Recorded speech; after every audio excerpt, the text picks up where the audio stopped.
You're listening to Season 7 of Bionic Planet, now brought to you by Vera, the world's most widely followed environmental standard.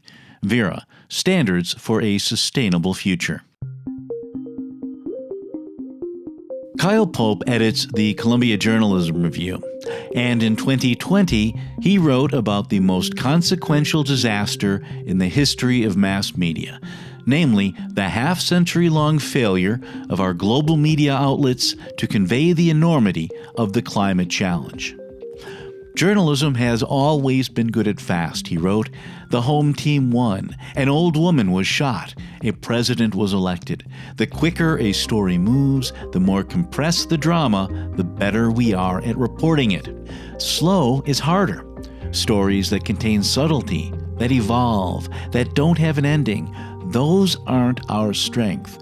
Racism, systemic poverty, the long-term effects of outdated policy, these are subjects that we've consistently failed to get our arms around. We chase the immediate, the ephemeral, and ignore the seismic, the fundamental. We also, I might add, chase certainty, even when we think we don't. We're fine with scoring percentages and batting averages, but we struggle with nonlinear systems where 2 and 2 can add up to 20 or to 1. And we're not good at stochastic processes either. That's where random events compound over time. These are a bit too, ephemeral for hard-headed realists. We deal in facts, and we like our facts the way we like our narratives, simple and straightforward, even if reality isn't. That's one of the reasons we completely blew it on climate, and tragically, it's why we're blowing it on coverage of solutions, where uncertainties are more pronounced. Today on Bionic Planet, will coverage of climate solutions suffer the same fate as coverage of climate science?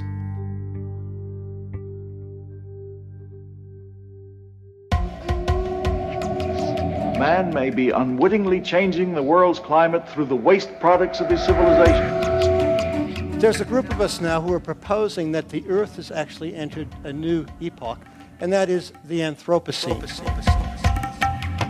We know that the enemy is carbon, and we know its ugly face. We should put a big fat price on it, and of course, add to that, drop the subsidies. Earth, we broke it, we own it, and nothing is as it was. Not the trees, not the seas, not the forests, farms, or fields, and not the global economy that depends on all of these. But we can restore it, make it better, greener, more resilient, more sustainable. But how? Technology? Geoengineering? Are we doomed to live on a bionic planet, or is nature herself the answer? That's the question we address in every episode of Bionic Planet, a podcast of the Anthropocene, the new epoch defined by man's impact on Earth. And today we examine that question through the prism of global media. Why, for example, did it take us so long to awaken to the enormity of a challenge that scientists had been screaming about for decades, and are we doomed to repeat this failure when covering climate solutions? Today's show is the first of 3 episodes adapted from articles I wrote for Ecosystem Marketplace last year, but were published earlier this year. I've updated them to reflect some things that have changed and to clarify some points that missed the mark. These pieces are part journalism and part editorializing, and the views expressed are mine and mine alone, not those of my sponsor or anyone who supports Bionic Planet. Also, a quick apology for my voice. I ended up with a nasty cold followed by COVID-19 a few weeks ago. My throat is still a bit scratchy.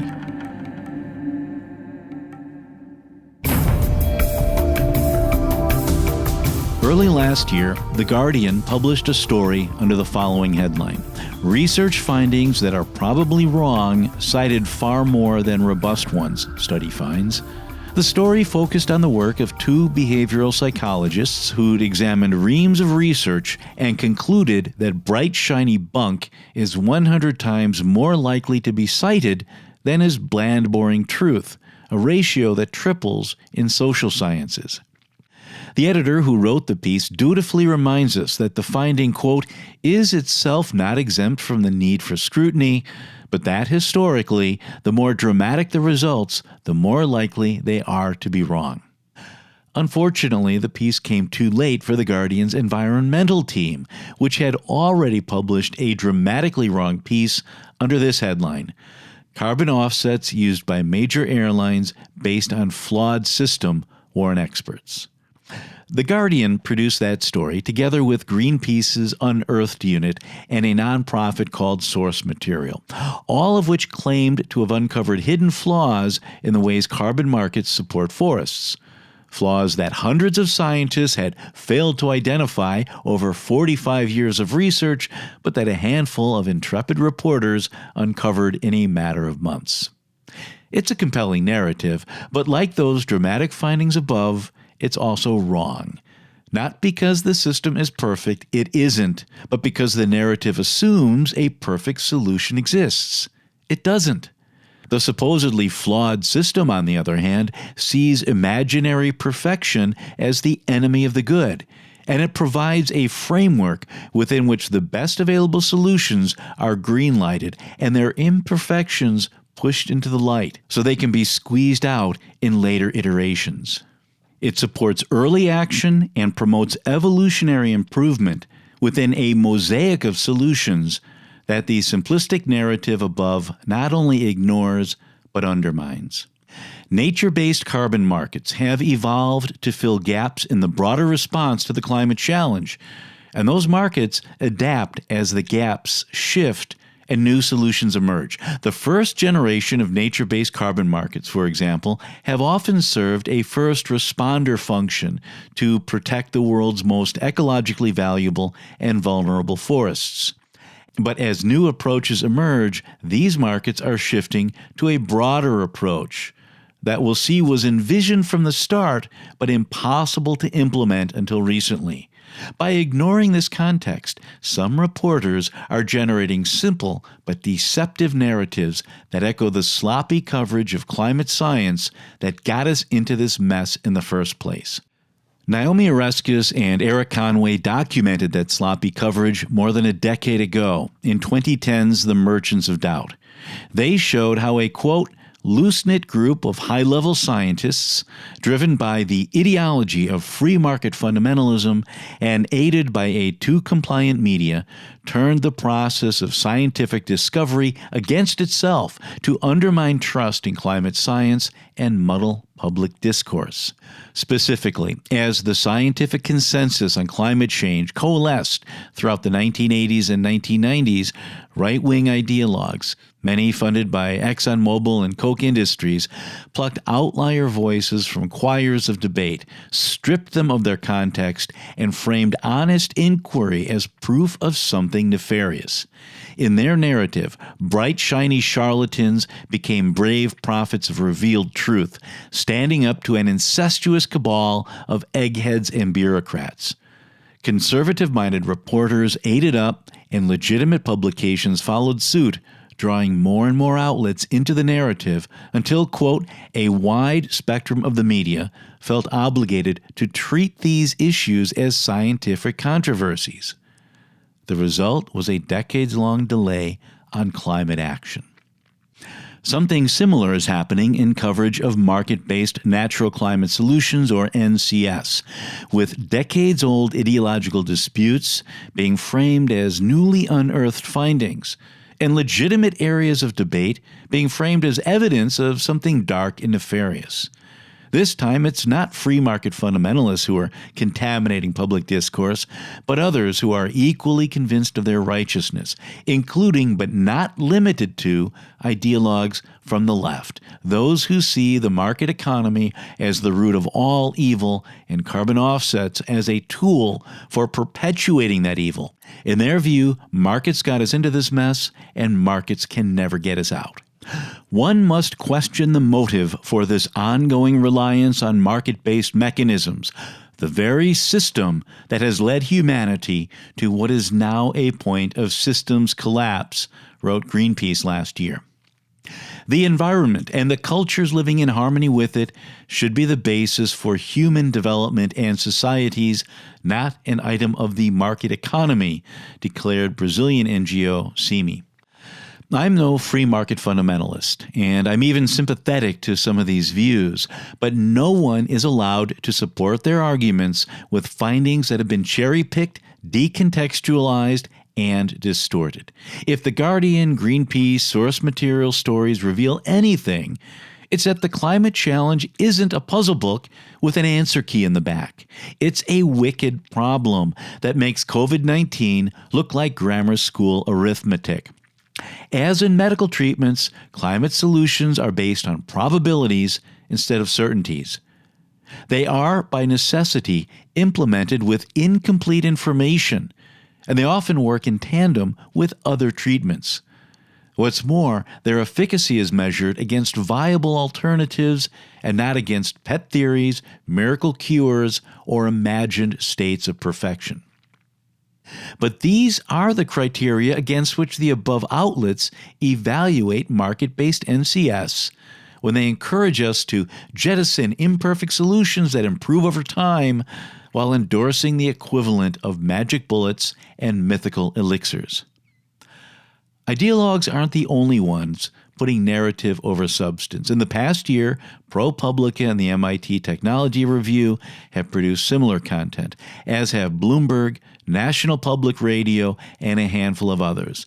None of them are making stuff up, but they all present an incomplete and dangerously misleading narrative at a time when the public needs context.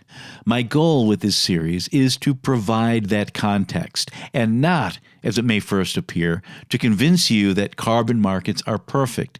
They're not, as I stated above, but nothing is. Instead, I hope to put these markets into perspective by showing how they evolved to their current state, how they're continuing to evolve, and how that evolution addresses uncertainty. I won't go into deep detail on specific methodologies, but I will provide links to pieces that I and others have written, which you can find in the original article or in today's show notes. I'll also try to offer some insight into how market solutions fit into the Jenga tower of interlocking climate solutions and why the sum is greater than the parts. I'm offering a broad sweep, and I apologize for not offering point-by-point rebuttals to specific articles. Those do exist, and I don't want to rehash them, but I will link to them as well.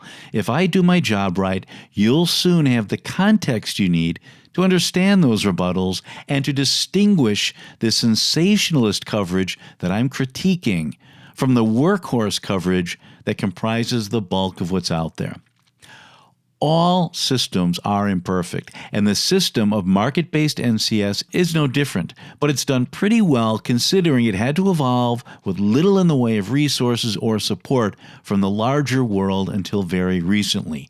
Now that the world has awakened to the enormity of the climate challenge, these markets can help accelerate our efforts to meet that challenge, but only if a critical mass of people understand how they work and what their limited role is. In this installment, I'll offer my take on how media can run amok in covering complex issues like climate change with or without ideological bias. And in part 2, I'll offer a brief history of natural climate solutions.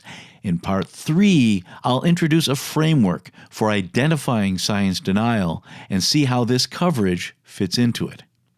I cover a lot of territory here, and while I've checked a few things with friends, there's been no formal review. This series isn't the final word on anything, but rather the opening words to what I hope is a deeper exploration on your part.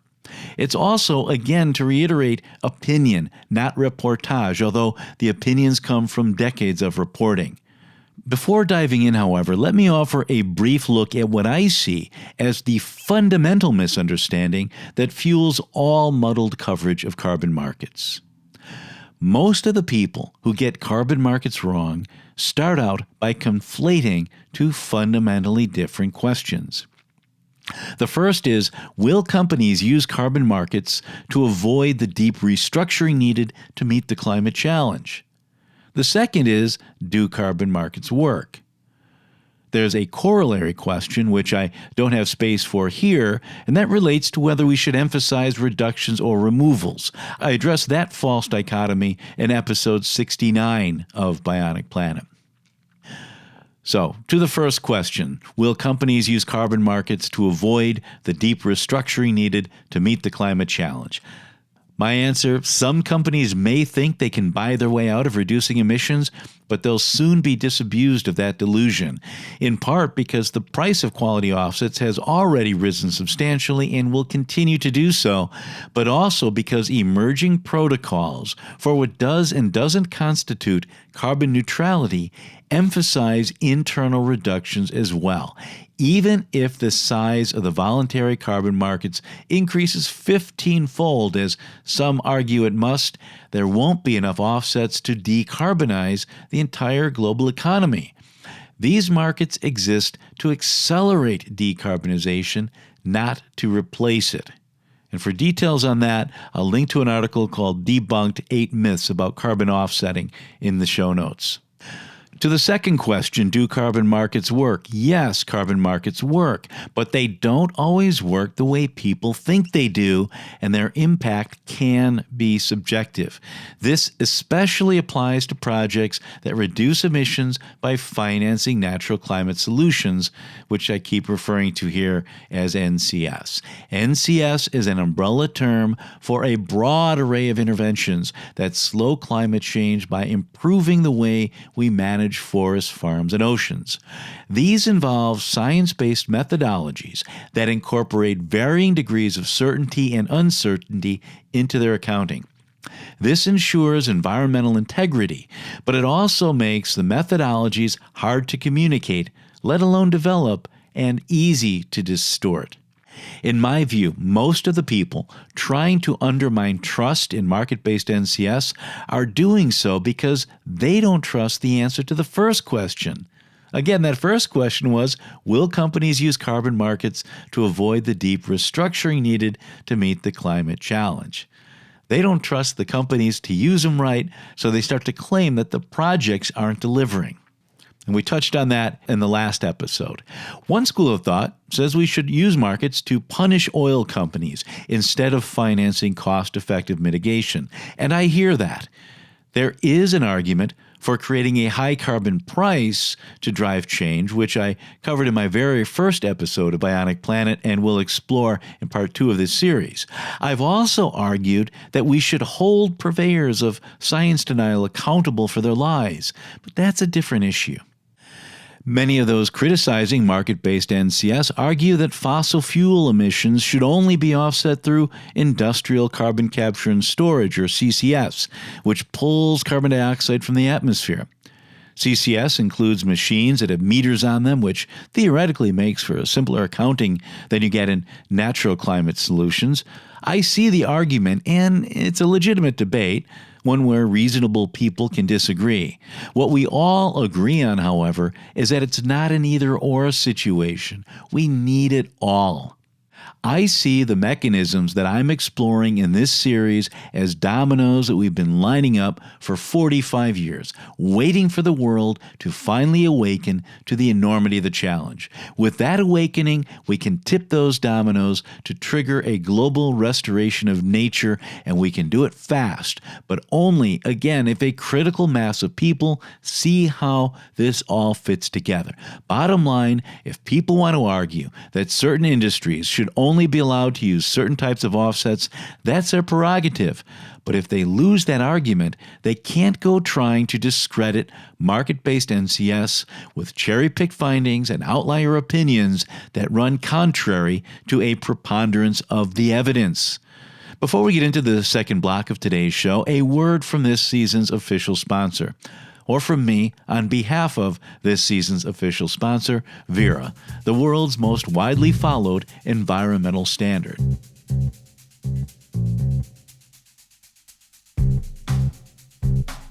I first wrote about Vera back in the mid-2000s, before the organization even existed. The Kyoto Protocol was just about to kick in, and people were looking for ways to extend its Clean Development Mechanism, or CDM, to voluntary buyers. The CDM was the part of the protocol that made it possible for companies in rich countries to partly meet their commitments by financing reductions in poor countries. Put another way, the CDM was a compliance carbon market because companies used it to comply with the law. But in 2005, the Gold Standard Foundation, which oversaw the CDM Gold Standard, started looking for ways to let companies use the CDM for voluntary purposes. At the same time, two organizations that you probably never heard of, Climate Wedge and Chain Capital, proposed the creation of something called a voluntary carbon standard to do the same and maybe more. I remember one raucous side event at a climate conference in Cologne, Germany. People were up on chairs, screaming, crying almost, about how important it was to get this right and to go beyond just using CDM credits for voluntary offsetting and create a whole new standard, a vehicle through which people working to make a difference on the ground, in the field, on the front lines of climate change could introduce new approaches that could be tried and tested, crowdsourced, so to speak, so that smallholders and indigenous people could use these markets to save their forests. A consensus emerged that a new voluntary carbon standard had to be created in a transparent and open-sourced way, with broad expert input and a way for the general public and stakeholders to get involved as well, and it needed global coordination. To their credit, Climate Wedge and Chain Capital turned the whole thing over to a global consortium that included the Climate Group and the World Business Council for Sustainable Development, among others. They developed it into a forum through which environmentalists, indigenous communities, green businesses, and anyone else who sees an unfunded climate solution can propose ways of funding that solution through carbon finance. Under this new direction, the voluntary carbon standard developed a structured, methodological approach to welcoming new proposals, putting them through the ringer of expert review where they'd be kicked into shape before then going out for public consultation, after which they'd be kicked around some more until they'd either be rejected or become approved methodologies. Talk about a $20 word, for developing specific types of carbon credits to finance specific climate solutions. The VCS also created a vehicle through which people could then use those methodologies to generate credits by saving endangered forests, reviving degraded forests, or anything else that could be shown to work, and doing so in ways that can be validated and verified by independent third-party auditors to generate a credit that can be tracked, traced, and retired. I watched the voluntary carbon standard take shape and saw how its methodologies earned the respect of governments, which started recognizing it for their compliance programs, prompting a change in name to the Verified Carbon Standard, which eventually started generating new standards for the Sustainable Development Goals and other non-carbon benefits, prompting another change in name to Vera, with the VCS becoming one of many standards that Vera administers. I became a huge fan of Vera over the years as I watched it grow from the germ of an idea kicking around a side event in Cologne to being the most widely followed environmental standard in the world, which is why I've taken them on as my primary sponsor for Season 7 of Bionic Planet. The arrangement goes beyond just a sponsorship. I'll also be helping Vera generate educational material and liaise with reporters. This is a big change for me because when I launched the show in 2016, I wanted to avoid sponsorship money from groups that I'd be covering. Unfortunately, I soon found that the only groups who really understood the subject matter were those I'd be covering, so I kind of shot myself in the foot in those early days. Vera, however, isn't just any group. It's an open forum within which competing ideas converge, diverge, clash, and merge. That's what I'm trying to do on the show. Bionic Planet remains an independent production, and Vera is just one of many sponsors I've got for this year. Bionic Planet remains an independent production, and I still need your help and additional sponsorship to cover production costs. If you support me through Patreon, I hope you continue to do so. If you don't support me, but you like the show and you want more and better episodes, consider becoming a sponsor at patreon.com, patreon.com/Bionic Planet. That's patreon.com/Bionic Planet. Bionic Planet there, all one word, no dots or dashes. We now pick up with a look at why we need natural climate solutions. Natural climate solutions address some of the most vexing components of the climate challenge. Deforestation, for example, generates 13% of the greenhouse gas emissions associated with human activities. And it's the epitome of a wicked problem, with multiple underlying drivers and no perfect solution. NCS, as we'll see, can get us roughly a third of the way to meeting the Paris Agreement's 1.5-degree target. But they were garnering just 1% of climate-related media coverage until 2018. This changed after a seminal paper called, appropriately enough, Natural Climate Solutions put NCS on the map. Media now cover NCS, but it's sometimes a blend of exuberant, unexamined support for nature and condescending dismissal of the financing mechanisms that enable that support. In 2019, for example, The Guardian was among several papers gushing over the, quote, mind-blowing potential of tree planting to slow climate change. That's a problem, not because tree planting can't help meet the climate challenge. It can and it must. The problem is that all the stories overstated the solution by making claims that are impossible if you do the math, while presenting 50-year-old solutions as new and revolutionary ideas. This distracted from a half-century of methodological progress. The negative fallout from these irrationally exuberant stories was foreshadowed in 2019 when Ecosystem Marketplace published that year's State of Voluntary Carbon Markets report. In that report, experts listed naively positive coverage as one of the more dangerous developments of the preceding year. Why? Because they feared naive coverage would promote naive demand, and this would encourage fly-by-night tree planting schemes and embolden carbon cowboys. That's a euphemism for shady operators who claim to offer carbon credits but ignore recognized standards and eschew third-party oversight. As feared, dubious tree planting projects did proliferate, but so, thankfully, did critical coverage of these operations. Then The Guardian teamed up with Greenpeace to, quote, investigate NCS programs operating under methodologies that had evolved over decades of peer review and public consultation, and that's where it gets weird. Within NCS, they focused on a cluster of mechanisms and interventions called REDD+. REDD+, as regular listeners know, stands for Reducing Emissions from Deforestation and Forest Degradation, plus Fostering Conservation, Sustainable Management of Forests, and Enhancement of Forest Carbon Stocks in Developing Countries. The term itself is enough to put people to sleep, but it describes an effective yet complex and interdependent array of financing mechanisms that are being used to counter deforestation, albeit not yet at the scale needed and not yet in a way that's fully integrated into government policies.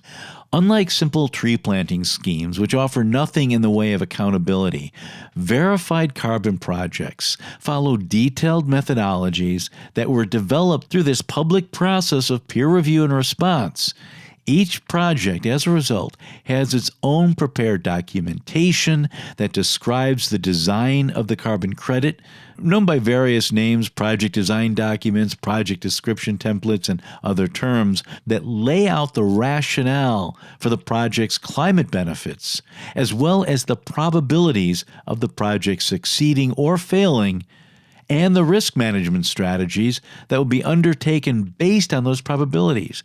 This transparency is their greatest strength, but it also makes them vulnerable to cherry picking and distortion. Uncertainties are inevitable in carbon finance, as they are in weather forecasting and climate modeling. But while individual projections are uncertain, hundreds will average out to something predictable. Forest carbon project developers use uncertainty levels to adjust the number of credits coming from their projects and buffer pools to provide insurance against reversals from events like forest fires or incursions.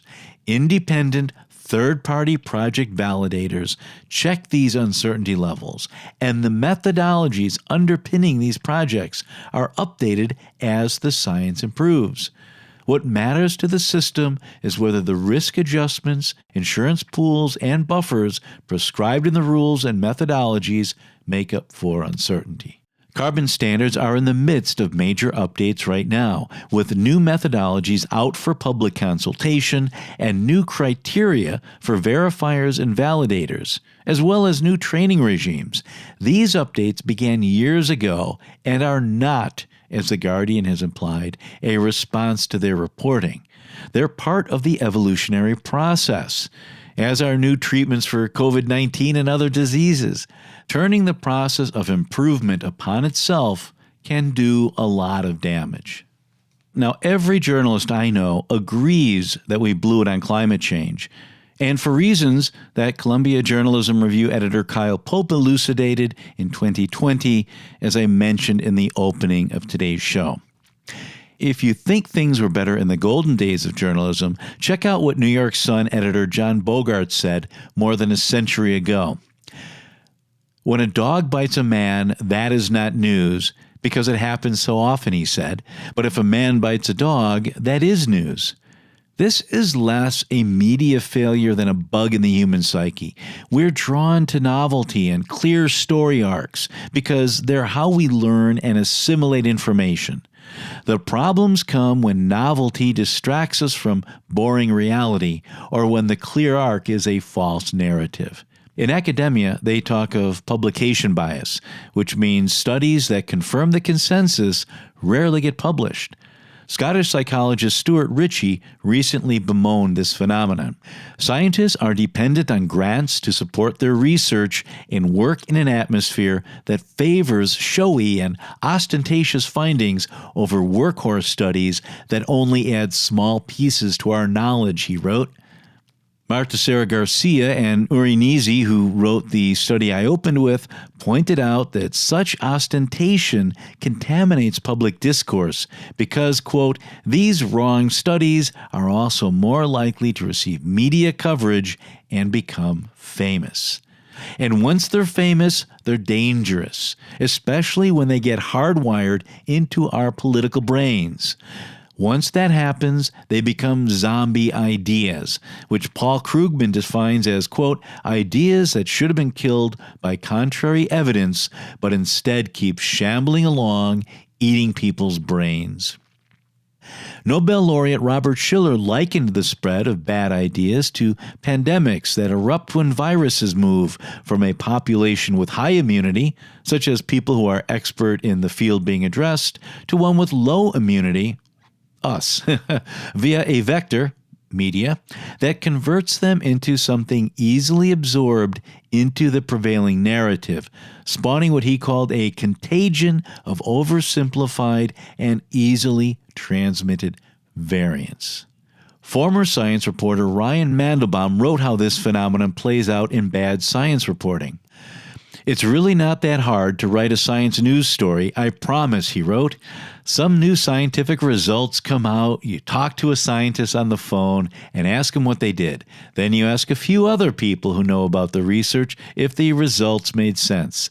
It's a lot like, well, any other reporting, but there's just something about science news that makes people really, really bad at covering it. Reporters blow single papers out of proportion, publish their own assumptions that the research doesn't actually support, or plop a super speculative headline on top of preliminary results. Then there's the hype cycle, where writers might opt to cover overblown, one-sided university press releases instead of the actual science. Vox science reporter Brian Resnick wrote about the hype cycle in 2019 when he showed how an academic study on the behavior of lonely investors spawned a flurry of news stories on the perils of urban living. This viral variant emerged as the research passed from a population with high immunity, the academic world, to a vulnerable population, reporters, via a vector, the university's press department, that had inadvertently caused a mutation in the message. Many journalists just follow the lead of press releases, wrote Resnick. If we can't evaluate the claims of press releases, how can we evaluate the merits of studies which aren't immune to shoddy methods and overhyped findings themselves? As he was publishing his piece, a new hype cycle was emerging, the one in natural climate solutions. As I mentioned earlier, the term natural climate solutions entered the vernacular in a 2017 paper that examined a range of interventions from planting trees to improving fertilizer management to revitalizing soil that can be leveraged to meet the climate challenge. The hype cycle, however, began later when a far less rigorous paper overstated both the potential and the revolutionary nature of NCS. It provided, in other words, exactly the kind of oversimplified variant that goes viral. This is the paper The Guardian gushed over above, and they were far from alone. To be fair, prominent climate leaders did reference the paper to amplify understanding of NCS, so a reporter on Deadline can be forgiven for running with it. But a simple Google search would have led them to the full story. The fact is, afforestation-reforestation, or tree planting, was already a mature mitigation approach, and it was underpinned by carbon market methodologies, which, as we'll see in the next installment, had evolved through a long and transparent process of stakeholder review. REDD+ was also mature then, and it includes afforestation-reforestation. When the hype cycle turned to these mature approaches, the transparency that's core to their constant improvement became a patch of raw cherries to be picked and offered context-free to a newly woke public hungry for fully baked pies. Partly as a result, the mood shifted from blind infatuation to abject scorn, with little effort to first understand, let alone explain the dynamics. The great tragedy in all of this is that we need informed skepticism from diverse stakeholders. That's what drives the whole process forward.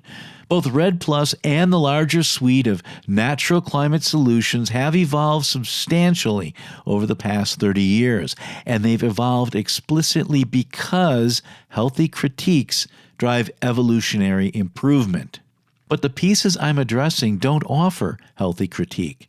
They offer sensationalist headlines highlighting issues that either no longer exist, never existed, or are known limitations in workhorse mechanisms that are functioning in their own little way but being whipped and beaten for not managing to pull the entire load on their own. Infuriatingly, many of those doing the whipping and beating have also done the most prancing and the least pulling. Now, in the next installment, I'll offer a brief history of natural climate solutions before segueing into a more focused summary of the parallels between bad science reporting and outright science denial. Before wrapping up, a quick reminder. If you think I'm doing a good job of translating these issues into plain English and putting them into context for you, and you want to hear more and better episodes, then help me give them to you by becoming a patron at patreon.com/Bionic Planet. That's patreon.com, patreon.com/Bionic Planet, Bionic Planet with no dots or dashes. There you can support me for as little as $1 per episode and with a monthly cap. The one complaint I get is that I don't generate enough episodes, and you can help me deliver more by becoming a patron. The address again, patreon.com/Bionic Planet. That wraps up today's show. Until next time, I'm Steve Zwick in Chicago. Thanks for listening.